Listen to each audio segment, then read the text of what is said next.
મંગળ વર્તાવા લાગ્યા છે અને એમાં સમય પછી સમય વ્યતીત થવા લાગ્યો. શિયાળો ગયો, ઉનાળો આવ્યો અને ઉનાળામાં પણ ફાગણ મહિનો ગયો. ચૈત્ર માસની શરૂઆત થઈ. જોગ લગ્ન ગ્રહ બાર તિથિ સકલ ભયે અનુકૂળ. ચર અરુ અચર હર્ષ જુત રામ જન્મ સુખ મૂલ. રામના જન્મની તૈયારીઓ થવા લાગી છે અને બરાબર ચૈત્ર મહિનાના અંજવાળિયા પક્ષની એકમ બીજ ત્રીજ આમ કરતા કરતા નવમીનો સૂર્ય ઉદય થયો. સરયુ બે કાંઠે વહી રહ્યા છે અને ભગવાન સૂર્યનારાયણ ચાલતા ચાલતા મધ્યાંતર તરફ પહોંચ્યા છે અને એ મધ્યાંતરના 12 વાગે ભગવાનનું પ્રાગટ્ય થાય એના પૂર્વે માં કૌશલ્યાના ઓરડાની અંદર એક તેજ પથરાયું અને ભગવાન ચતુર્ભુજ નારાયણ પ્રગટ થયા છે.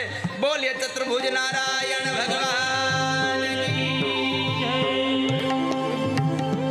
ભયે પ્રગટ કૃપાલા દીન દયાલા કૌશલ્યા હિતકારી. હર્ષિત મહતારી મુનિ મનહારી અદ્ભુત રૂપ વિચારી.